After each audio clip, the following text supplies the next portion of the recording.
All right, we are good to go. Well, great. Okay. Well, hello. This is Dan Ringwald from the Santa Barbara Real Estate Investor Association. And I have John Jackson here, who is going to be with us February 26th at the Fess Parker Doubletree Resort in the Fiesta Room, which you'll all enjoy. So John is going to talk to us today about leasing to buy. So John, why don't you give us a little intro on you and what you're up to? Yeah, well, first of all, Dan, I want to say this to everybody that's going to see this. Don't be fooled. You and I are on Skype right now, and Skype, great product, but unfortunately it shows people on video, it makes their hair look a lot thinner than it actually is. Okay, so I just want to get that out of the way. It's kind of out there for everyone. I just want to say that first of all. But with what I do, I operate leasingtobuy.com, and which is a huge lease purchase company here in Texas, and we've done well over 450 lease purchase transactions. And several years ago, I don't know, maybe 4 or 5 years ago, I started training people on how to do exactly what I was doing. But they had to find me almost by rumor. I wasn't touting it. I wasn't advertising my training because I was always shy of the whole guru thing, traveling around selling a bunch of garbage, blah, blah, blah. So people had to find me and really reach out to me and for the training. I finally built lease option classes where we would bring about 5 or 6 people into a room, and for 4 days we were holed up in this room and they had to put up with all my ridiculous jokes, but I would teach them how to build what I had built with leasing to buy. Because when it comes to real estate, and Dan, I think you'll probably agree, real estate is one thing, but the business is the other. And no matter whether it's real estate or stocks, bonds, whether it's whatever the case may be, you've got to have that business platform in place. And that's what I was always that was my passion, was to help people build a business. Because I felt like if people were getting into real estate, they were doing it because there was something they didn't like about their current source of income, whether it was the amount of the income or where they had to work or both. And so I approach it from, let's set this up properly as a business and let's get you rolling here. Let's lay that foundation out there. So that's where lease option classes came from. And now I still, I don't do the live training anymore just because the costs that were incurred on both sides of it. We would have, because I kept it very, very small, Dan. I would have 6 people maybe in a group, and they're paying, at the time they were paying like $3,000 or $4,000 to hang out with me for 4 days. And of course, I'm giving them everything I've got, but then they had the travel expenses and everything, obviously, to come here. What they didn't see is I had major expenses on my side. It's very expensive, to get a conference room and get lunch for 6 or 5 people or however many it is. Very expensive, and it was almost a wash. I don't want to say it was a complete wash, but it was, I could have made a lot more money, working the business. So I'm up in the mountains. Okay, well maybe that was it. But anyway, lost each other there, but we're back now. But anyway, so it was very expensive for me for the classes to put them on. So with lease option classes now, I just will train maybe two times a year while I bring people in. And when I say people, I'm 5 or 6 people again. I keep it very, very small, where people will come in and we do the live web training, where we have web classes. And the nice thing is they have full access to leasingtobuy.com, because I kept wondering, what do these people need? What do they need? What do they need? How else can I help? And as we started, as I was making that transition from live training to the web-based training, I realized, well, I've already got everything in place with leasing to buy. Why not just let them use it? So now you're going to see, if you go to leasingtobuy.com, you'll see properties listed on there from Massachusetts and Pennsylvania and all over the place, California, all over the U.S. where we've trained, I've trained those people, got them up and running. They can utilize our website. You're not starting from scratch. You're basically riding my coattails. And so that's what I do now is I train, I have a couple classes a year. We'll do a live web. I say it's weird to say live web-based because it's not really live, but it's live because I'm right there live. But you get the point. Where we do the web-based training, bring people in, about maybe 5 or so people for the new classes, and get them up and running. So the nice thing about it is not only do they get to ride the coattails of Leasing to Buy and have full access to the back end of Leasing to Buy, but obviously I'm always there via email or phone for people to call with questions. So, but again, with what we have on the back end of Leasing to Buy is there are well over 80 hours of training videos back there of recorded classes. Some of them were live, some of them were web-based, where people can get up to speed very, very quickly. We do have all the contracts back there. All the information, all the tools I use are on the back end there, including my brochures and postcards I send out. So everything that I use is on the back end Leasing to Buy. So when we bring people on board, they've got full access to everything. So and they don't have to travel at this point anymore. They can. It's all web based. What I found is most people that came to me were so ugly I didn't want to see them live. I'm just kidding. So now it's all web based. Now if someone asked me to come out and train them for 3 days live, one on one, I guess I would, but it's very expensive to do that. And the web based training is really, I think, the way to go. And so that's what I do now. And I will say this, Dan, before I forget. I mentioned this before, I think in an email too, but I think this is important. I've done this for 10 years and built a very solid business, a huge business. We've done over 450 lease option transactions. I have never spoken to a real estate group before, and that's on purpose. I've been invited to speak and requested to speak. I've always declined because this kind of goes back to my hesitation to get into the training or helping people and teaching people how to do what I do. There's the obvious negative connotation with the guru, the guy just selling stuff, CDs out of his car or whatever. And I never wanted to be that. So I was very slow getting into the training because I always wanted to make sure it was done properly and that I gave it everything I had and that people had full access to everything I had. So because of that, I was slow to get into the training, and I still do it on a very small scale, very small. I mean, 5 people, 6 people per class, as far as new students across the country, that's pretty darn small. So we keep it very small. But as far as going to speak to real estate groups, I've declined a number of invitations because just because of the negative connotation, to be honest with you, Dan, of, hey, here's the latest guy selling something, and let's bring him in or her in, whatever, and sell some stuff. And that's that's not what I ever wanted to do. My job, I hated my job years and years ago so badly that now I approach it from, I want to help you get out of that garbage I was in many, many years ago. So that's the way I approach it is to, if you hate your job and are ready to make that step, let's make it happen. And I've learned a lot of things over the way, and you have full access to, my 10 years of education of experience. So I am excited to come to Santa Barbara. I looked on the map, and apparently you're west of me, somewhere in California, I think. So, but I'm excited to come out there and speak to everybody. Yeah, we're about maybe an hour above Los Angeles. Okay. And I'm going to be booking my flight here probably next week, and I was looking at flying direct to Santa Barbara or L.A., and I didn't know how long the drive was there, but it looks beautiful. I'm very excited, and but again, I've always turned down invitations to speak.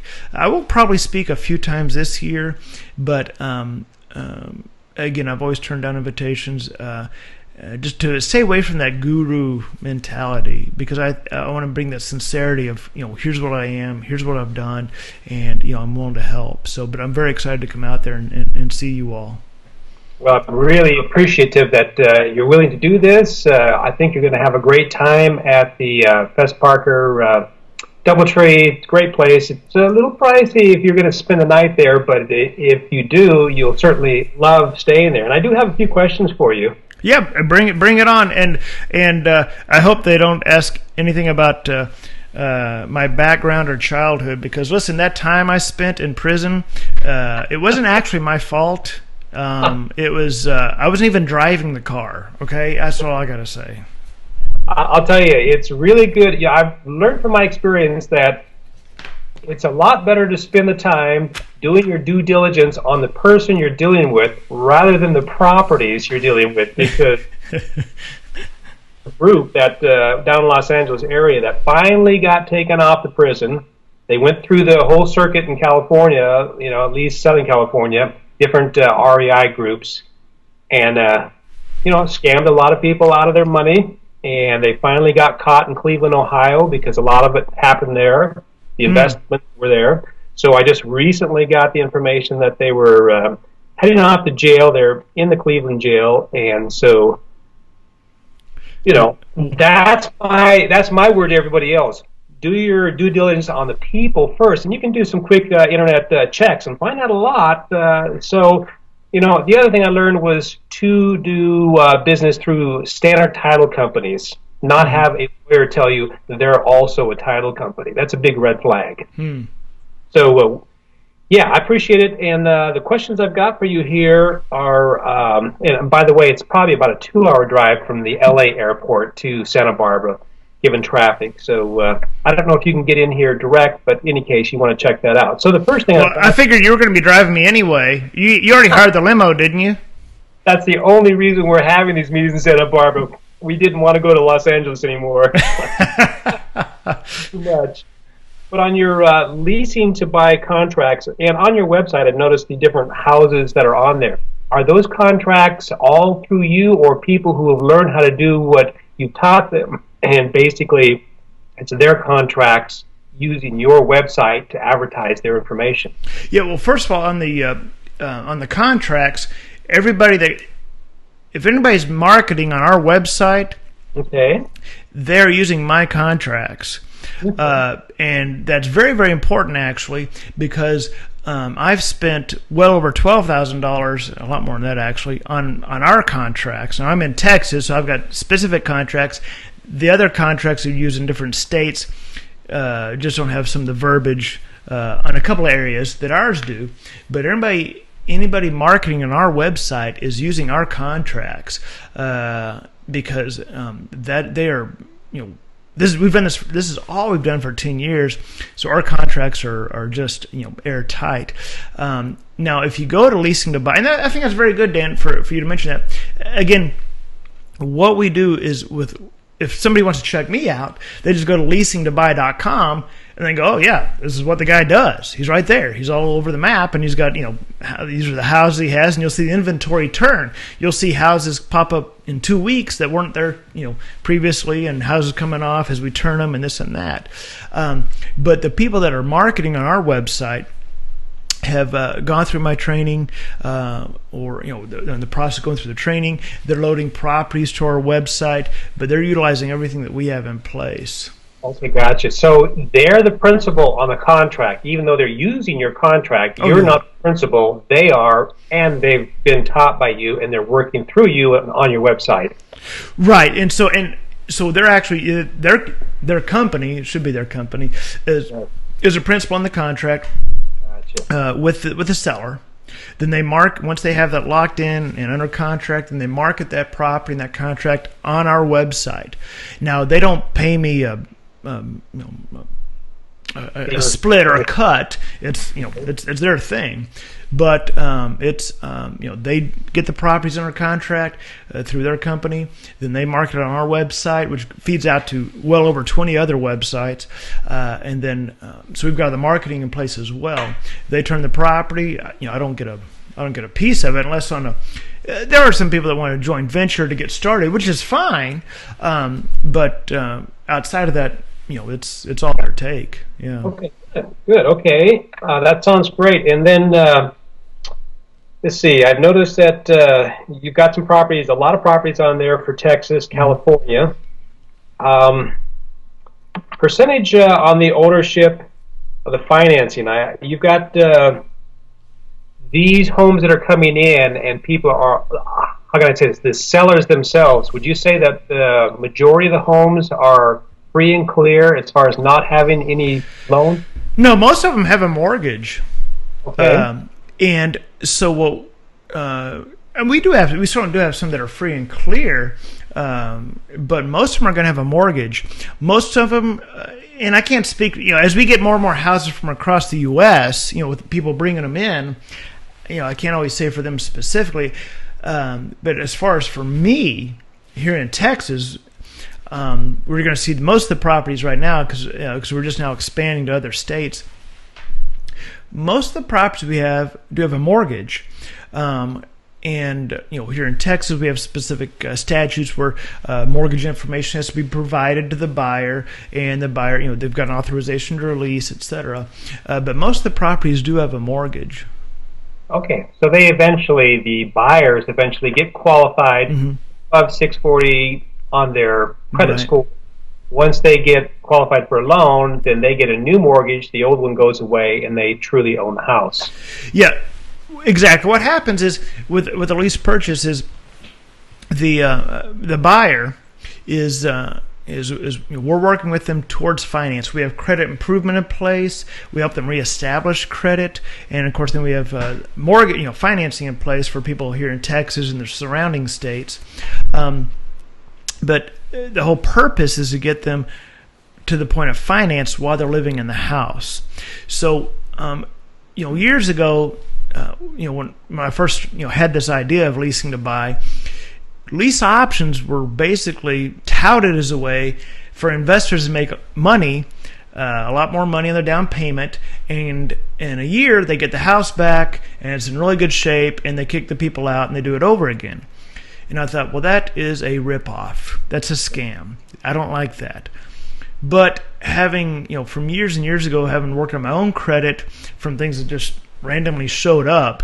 Apparently, I had a Exxon or a mobile credit card when I was 3. Just goofy stuff.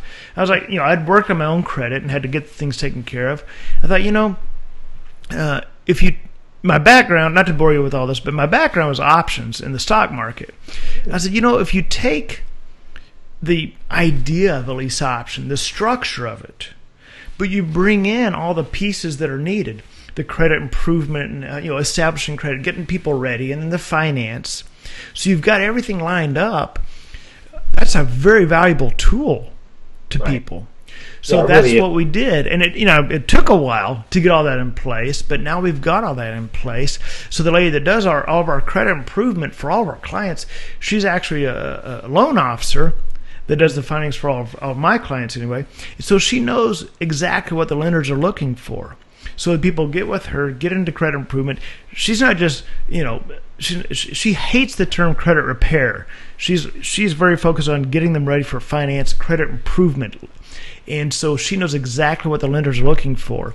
So it's very, very, very, very detailed, very, very specific towards the mortgage, if that makes sense. Okay, and then I've heard that with a lease purchase, people that pay on time for 6 months or 12 months are actually qualified for a refinance rather than a purchase. Is that no? That is false. There's a that gets into the mortgages, but you can't refi a house if your name is not on it. Right. So on a lease purchase, there's no title transfer until the actual purchase takes place. So you're not refining. So in other words. So we've got to take them and get them ready for FHA guidelines or conventional, depending on the price of the house, or VA. We help a lot of people that are VA. Or you wouldn't have this where you are, but we have USDA as well. I mean, everybody does, but USDA is more outlying areas. But we've had people go VA, FHA, conventional, jumbo, USDA. But most of our clients go FHA for the financing. They've got to qualify 640 DTI, 43% or less. They've certain things that we've got to look for on that credit report. You can't just make 6 payments or 12 payments and go, oh, there you go, I'm going to refi. You've got to be on title, and you still have to qualify for the refi. Especially nowadays where mortgage guidelines are so tight, which is why lease options are such a valuable tool right now. Think about how many people, as these guidelines get tighter and tighter and tighter, how many people can't qualify. Well, if they can't qualify, that means the sellers can't sell. Right. So their lease options are a great tool right now. I help a lot of people that I look and see, they've got great credit, and I see what they make as far as income, and I'm thinking, man, I should do what you do. But they can't get a house. So they need another 6 months or 8 months, whatever the case may be, to say get next year's tax return, or whatever the case may be, to get their Schedule C to filing and then finance. So it's a great opportunity for lease options. When I started this 10 years ago, you could fog a mirror, and boom, you got a mortgage. You could stick a sign in the yard for sale by owner, and within a day it was sold. But yet I was, when I got this thing started, I was still so busy. Once I got a couple of things in place, got so busy, it just blew me away. So now look at us. We're in like the right place at the right time, where people can't get financed and people can't sell. So this is very, very helpful. Well, now land contracts and land trusts, I've heard that seems you are getting closer to having the deed. Mm-hmm. There's a possibility of getting a refinance as opposed to a down payment purchase. Do you have any experience in that? Anything you can say about it? Yeah, there's and not to get too carried away on a tangent here. Land trusts serve a purpose. I'm not a big land trust guy. And I think it's because of the bad taste I have in my mouth. You're talking about people getting, making their way through L.A. and then getting busted in, was it Ohio or Illinois or wherever it was? I've done this long enough. I've seen a lot of scams, and just it irritates me to think that there's people like that in my arena of business even. And one of the biggest and easiest scams was the land trust, where you get people to deed the house over. Oh, we're going to take over payments, and you never take over payments, and you assign it to an investor, quote-unquote investor in California, whatever, and they don't even have the mortgage information. Meanwhile, the homeowner goes into foreclosure, and he just got ripped off. He just gave his house away. It's just I've seen some horrible, horrible things.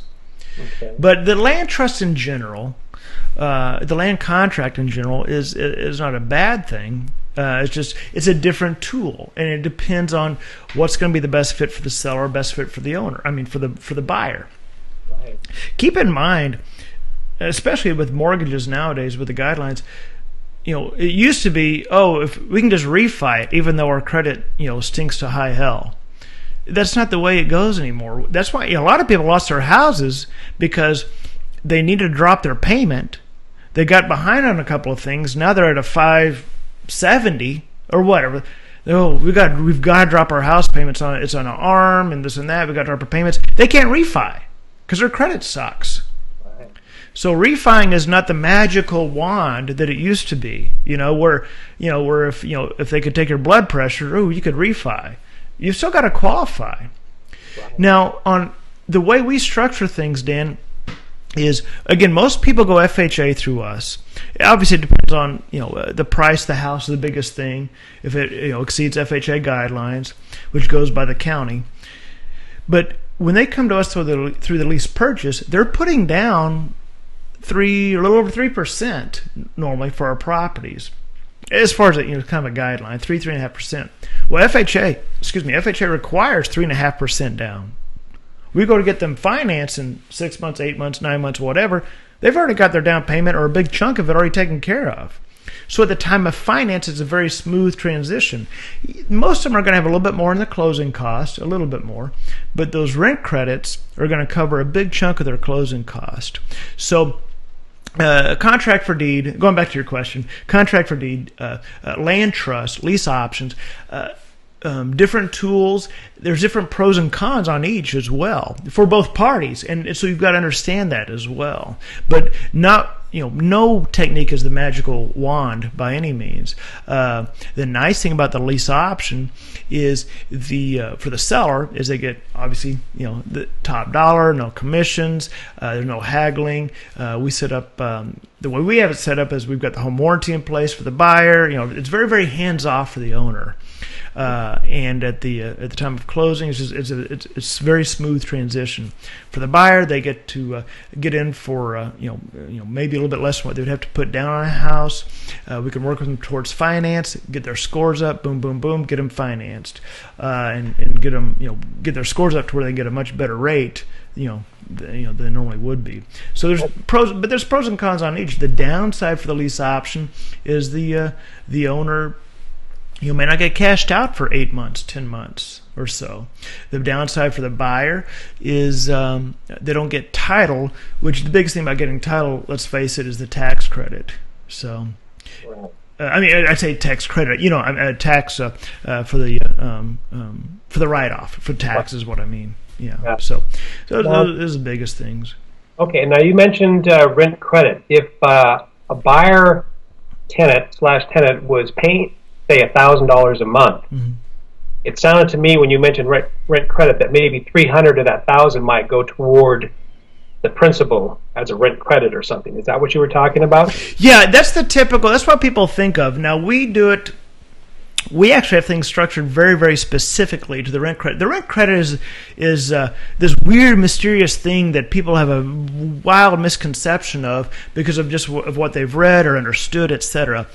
And again, Dan, please keep in mind, and everybody watching this, that when we put things in place, we have one goal in mind, and that goal is finance. Finance, finance, finance. So because of that, our contracts, Dan, actually don't mention a rent credit. Because if you put when we submit everything to the lender for financing, they're going to get the option of purchase contract. If we were to put rent credit of, say, $300 a month on there, and again, this is because of the guidelines now and what the lenders are looking at. Okay, 10 years ago, a little bit different. Now, here's what they're looking at. If we put a rent credit on there of, say, $300 a month, that lender will say, okay, well, we need a rent rate appraisal for that property. So they're going to tell the appraiser to get them a rent rate appraisal. Maybe, let's say we were charging $1,000 a month and giving $300 a month rent credit. Well, if the rent rate is only $1,000 a month, they're going to, disclude. They're not going to allow those rent credits. So we don't actually mention rent credit in our contracts. It is all a seller concession. So we have a flat amount depending on the price of the house.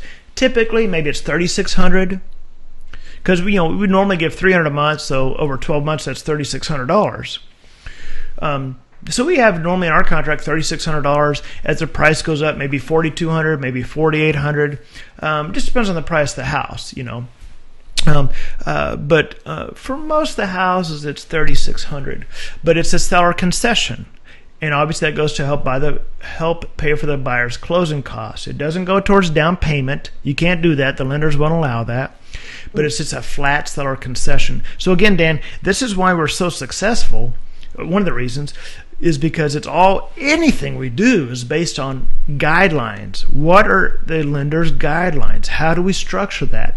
And that's the thing about a lot of people that have information out there about lease options or teaching lease options is they have no clue how to actually set it up for success. They don't know what the guidelines are. They don't know how to structure this. They don't know how to word this in the documents. So the lender will say, oh, okay, great, let's get them done. So on the rent credits, we don't even mention a rent credit in our documents. Gotcha. So it sounds like the buyer would actually have to be saving money in some account someplace for down payment. No, there's two things to look at, Dan. When you go to finance, there's two things: down payment and closing cost, obviously. On the down payment, that's almost going to be taken care of with what they paid us at the time of move-in. So let's use a easy number here, Dan. $100,000 house. Okay. They're going to need $3,500 down for FHA. Okay. Well, our fee for that house, our option fee, let's say it was $3,500. Okay. Let's back off that just so we let's say it was $3,300. Okay. I wouldn't have it that low, but let's just assume it was $3,300. Let's assume they're getting $3,600 seller concession. So going back to the down payment, let's assume they paid us $3,300 for our fee. The lender requires, say, $3,500. Well, at the time of finance, they're going to need $200 more down payment. Okay, does that make sense? Yep. So we got that covered. But now the next thing is the closing cost. Well, let's assume they're getting $3,600 in closing cost. Well, closing costs vary, obviously, depending on time of year, because of prorated taxes and insurance. The biggest thing is, here in Texas anyway, is prorated taxes. Because of property taxes, is what I'm talking about. But let's assume their closing costs were going to be $4,000, okay? So if you've got $3,600, the owner's giving them as a concession, so now they got to come up with another $400 for a closing cost. So that's how this makes it such a nice, smooth transition. Gotcha. Okay, so that's where that comes from. Yeah. Great. Well, that certainly clears that up. Let's see, 8 months. So is it typically 8 months? Has the market, as bad as this has been, made that 8 months longer or shorter or impossible to get through? It depends on the client. We draft everything for a 12-month contract. That's just the way I structure it. The reason for that is I'm trying to get people that I can get done in 12 months. I can get finance in 12 months. So we structure everything for 12 months. But our goal is to get them financed as quickly as possible. We have one couple right now. We've already got the title work. I say we. They've already done the title work. They've got a green light from underwriting. They've been in the house January was their sixth. No, December is their sixth payment. Yeah. So they've been in the house just over 6 months. Another client, he's been in the house 7 months, and he's getting another month to get to be ready. But they're ready to rock and roll. So obviously we're staying on top of these people, trying to get them done as quickly as possible. Now we have had we've certainly gone beyond 12 months, but that depends on the application. And then we have to get with the owner and see if that's, if they need 16 months, is that going to work or not? Now here in Texas, what we do avoid is the 36-month. We have a certain statute about 36 months that, opens up a whole other can of worms. So we don't do the 36-month. We really try to keep it as tight as possible. So what I mean by that, Dan, is we turn down a lot of people. I turn down a lot of people that want to get into our program on the buyer's side that I can tell by looking on paper, you're never going to buy a house in your life. Why do I want to bring them in and just get their money, right, knowing you're never going to buy a house, in your life? I can tell by your report. I know what kind of mentality you have. There's a difference between, responsibility and, bad times. We've all been somewhere where, this happened, that happened, car broke down, lost the job here, whatever. That's bad times. There's a difference between bad times and bad people. And what you want to weed out is the bad people. So I've turned down a lot of people, or I'll say, hey, take care of this, this, and this, come back to me in 6 months. Let's get this going. So I turn down, I don't care how much they have down, because I approach this from a very specific angle of how do we help you? How do we help the seller? Is this a good match? And because of that, I turned down a lot of people. But okay, that's why our success rate is so high. Well, I noticed on your website it said something about if you're 60 points away from the 640 that you need to be at to qualify for a loan, then you probably wouldn't take it. So that's part of your criteria for turning them down. And each case is different.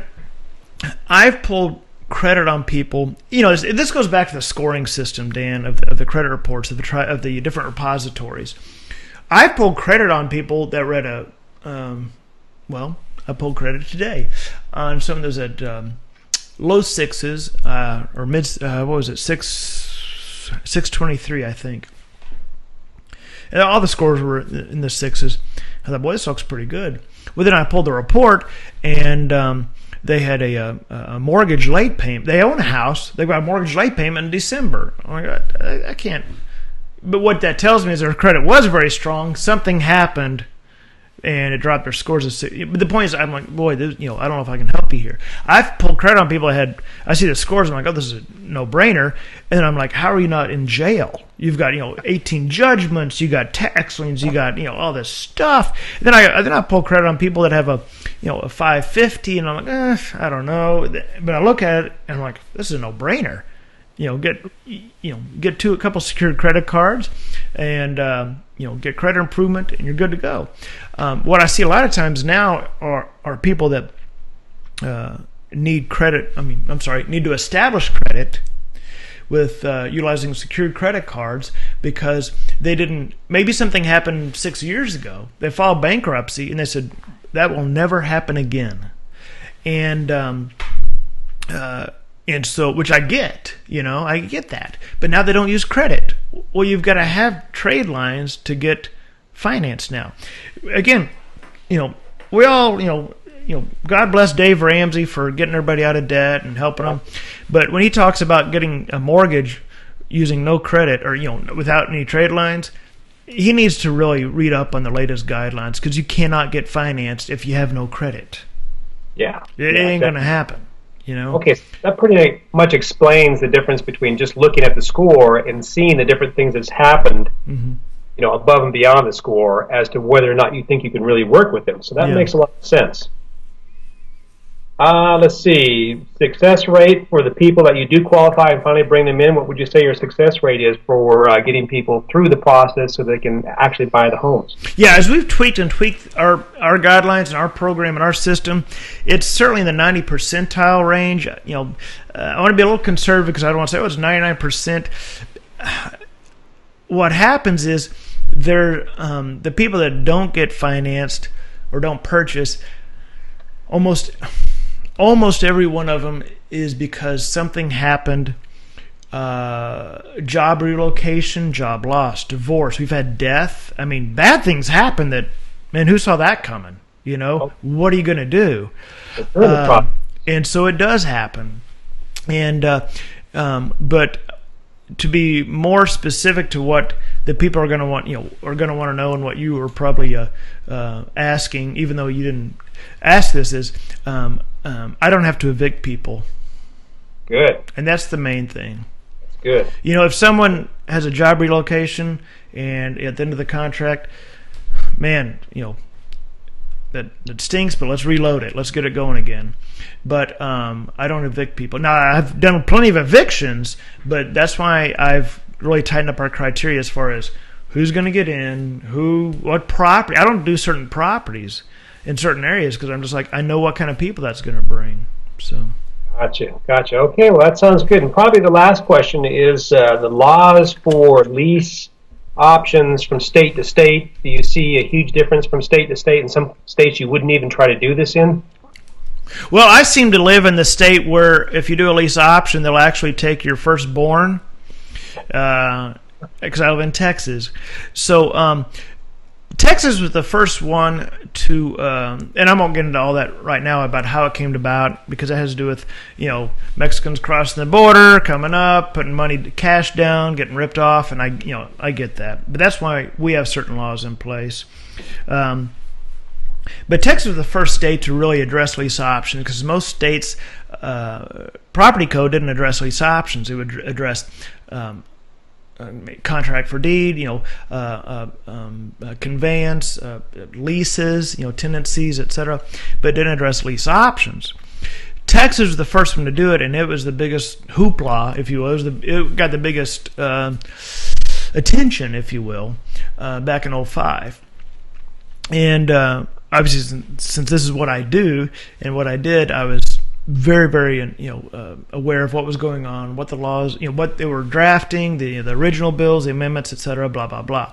We had to make some changes with our contracts and the verbiage, so we had everything in place that the state required and requested.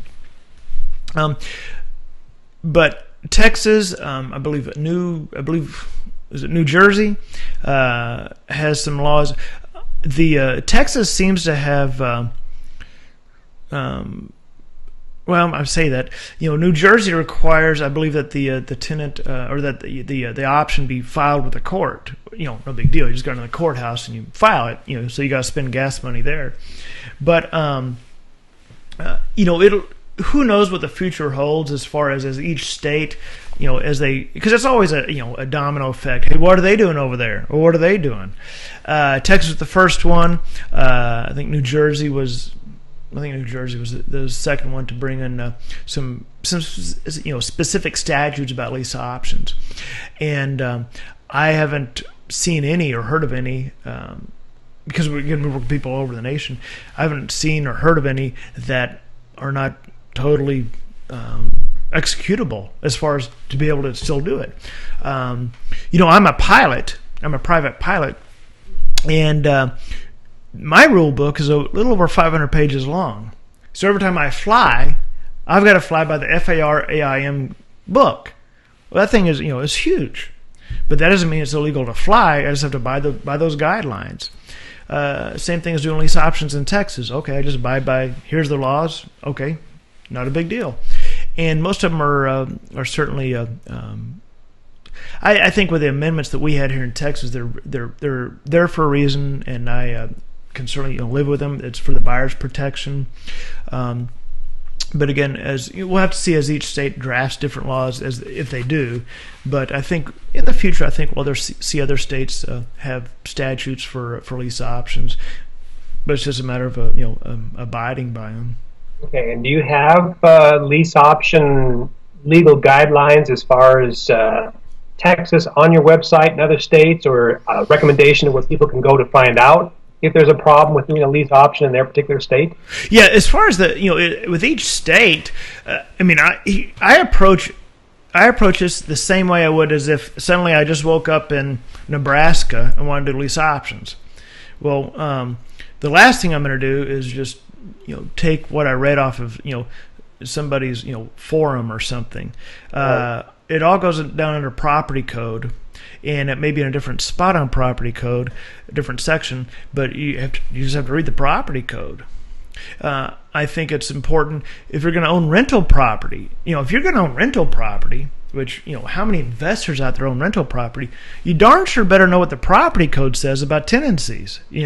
I think if you're going to buy a $80,000 rental property, why not spend an hour reading the property code on what you can and can't do and what the requirements are. So I always divert people. I always tell them, I would always say, property code. It's right there in writing. Read it. That's how I do lease options in Texas. I apparently read the property code. And the property codes are located on the website for each state? Not on our website, because that's going to change. Well, in Texas every 2 years, but they would just go to their state's website for the property code. Yeah, they have to go to the state's website. Yeah. Okay, good. Well, I'll tell you, got a lot of information covered here. I really, really do appreciate your time, and look forward to having you come out next month. It's going to be great. And you think about an hour and a half of your time will be enough to give to the people? I would say if people probably need to bring a sleeping bag and maybe a toothbrush, because we may be there, because it's Tuesday the 26th, right?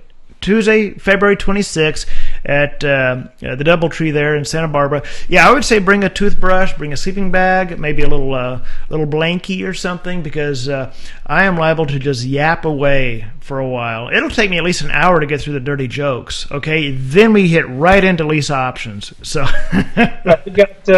we've got plenty of seating outside the seminar room. If we get shut down and it gets late, we need to move on.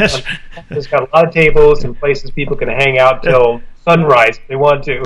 That's right. It'll, when I come out there to speak, the next morning it's going to look like a Best Buy on Black Friday. Just people just lined up outside. Well, that sounds great, John. Really do appreciate it. Look forward to it, and we'll get this out there for people to take a look at and see what's coming up. Sounds great. Hey, thanks, Dan. Thank you so much. Okay, thank you, John. All right, bye-bye. Take care.